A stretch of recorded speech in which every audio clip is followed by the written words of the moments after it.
오늘의 말씀 창세기 42장 26절부터 38절 말씀. 하나님 아버지, 목요일 아침 시간에도 주의 은혜를 함음으로 주 앞에 나오게 하시니 감사합니다. 이 시간에도 우리 모두에게 말씀을 통해 하나님의 음성을 들려주옵소서.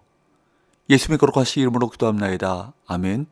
할렐루야. 성교 성도 여러분, 오늘 하루도 하나님의 은혜와 평강이 여러분 삶 가운데 넘쳐나길 축복합니다.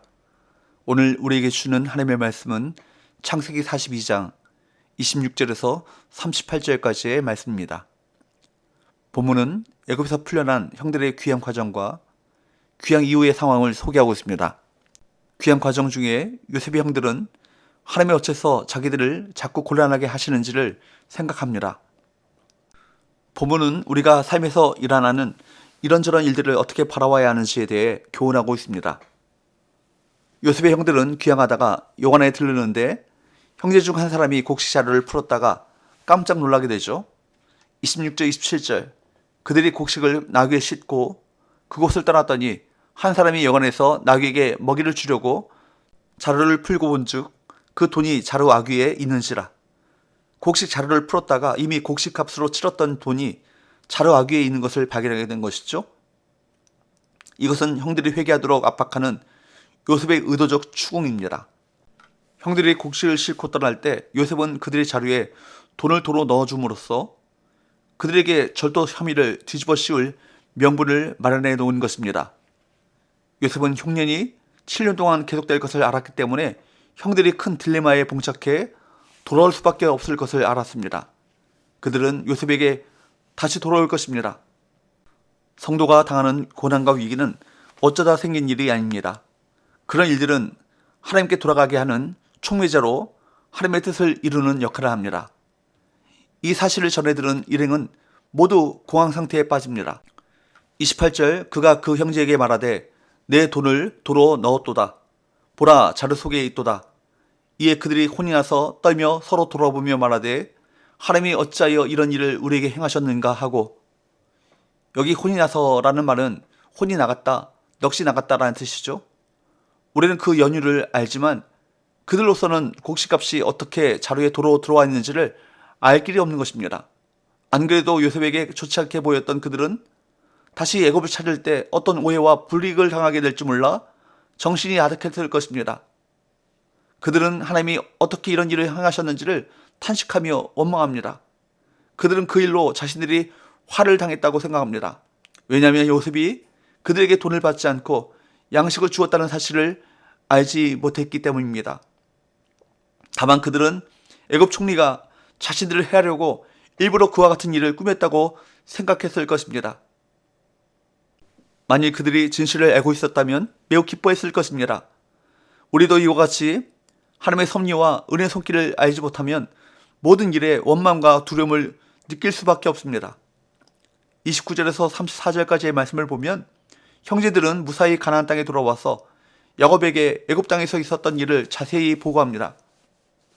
그리고 35절에 보고를 마친 후 형제들은 각자가 운반해온 자루를 확인했고 그 안에 그대로 들어있는 곡식값 때문에 야곱도 크게 놀랍니다. 이제는 야곱 일가가 모두 넋이 나가 두려움을 끼게 되는 것이죠. 상황이 이쯤 되면 아무리 둔한 사람이라도 뭔가 이상한 일이 벌어지고 있다는 사실을 깨달을 것입니다. 우리 삶에 이러한 이상한 일이 연달아 벌어지지 않습니까? 아마도 하나님은 과거에 그들이 요셉에게 저지른 범죄를 계속 생각나게 하셔서 그들로 진정으로 회개하고 요셉에게로 돌아가게 하시려고 이런 상황을 주관하셨을 것입니다. 이처럼 모든 일에는 하나님의 섭리가 담겨 있습니다. 하나님의 백성은 무감각하고 둔하게 자신을 돌아보지도 하나님의 뜻을 찾지도 않는 실수를 저질러서는 안 될 것입니다. 하나님이 당신의 뜻대로 우리를 인도해 주시기를 구하고 의지해야 합니다. 모든 상황을 듣고 본 야곱은 돈 때문에도 놀랐겠지만 무엇보다도 금쪽 같은 베냐민을 애굽으로 보내야 한다는 사실에 예민하게 반응했습니다. 36절 그들의 아버지 야곱이 그들에게 이르되 너희가 나에게 내 자식들을 잃게 하도다. 요셉도 없어졌고 시몬도 없어졌거늘 베냐민을 또 빼앗아 가고자 하니 이는 다 나를 해롭게 함이로다. 그는 베냐민뿐만 아니라 요셉과 시몬을 함께 언급하면서 절대로 베냐민은 보낼 수 없다라고 선언합니다. 이에 르우벤이 두 아들의 목숨을 걸고 베냐민을 데려가고자 아버지를 설득하지만 별 소용이 없습니다. 야곱은 베냐민을 잃는다면 자신도 죽을 것이라며 엄포를 놓습니다. 38절 야곱이 이르되 내 아들은 너희와 함께 내려가지 못하리니 그의 형은 죽고 그만 남았습니다.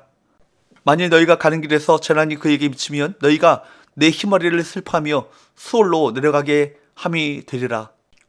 르우벤은 자신의 두 아들을 담보로 베냐민을 다시 데려올 것이라고 약속하지만 야곱은 이를 믿지 않습니다. 이 모든 것은 사람이 할 수 있는 일이 아니기 때문입니다.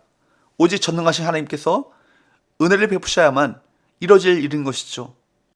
여러분, 우리는 우리에게 닥친 문제를 우리의 능력으로 해결할 수 없습니다. 해결한 것처럼 보이더라도 그것은 하나님의 방식이 아닙니다. 하나님은 우리가 그분의 섭리를 믿고 해결해 주실 것을 믿기 원하십니다. 우리를 위해 이 모든 상황 가운데서도 일하시는 하나님을 바라보며 더욱 주님을 신뢰할 수 있기를 바랍니다. 귀향길에 일어난 일련의 사건들은 정말로 형제들의 혼을 쏙 빼놓는 일들이었습니다. 우리도 살아가면서 정말 그런 일들을 경험하곤 합니다. 도대체 왜 이런 일들이 우리에게 일어나고 있는지, 도무지 하나님의 뜻을 가늠할 수조차 없는 일들을 만날 때가 있습니다. 고난이 올 때 우리를 위해 일하시는 하나님을 바라보십시오. 하나님의 약속을 신뢰하고 하나님의 능력을 의지하십시오. 이것이 고난으로 두려울 때의 바른 자세인 것입니다. 기도합시다. 하나님 아버지, 한 치 앞도 내다볼 수 없는 상황 가운데 처할 때 이 모든 것 위에 역사하시는 하나님을 바라보는 믿음으로 주님 앞에 나갈 수 있도록 도와주옵소서. 상황과 환경을 뛰어넘어 역사하시는 하나님의 약속을 믿음으로 신뢰하고 하나님을 더욱더 의지하게 하여 주옵소서.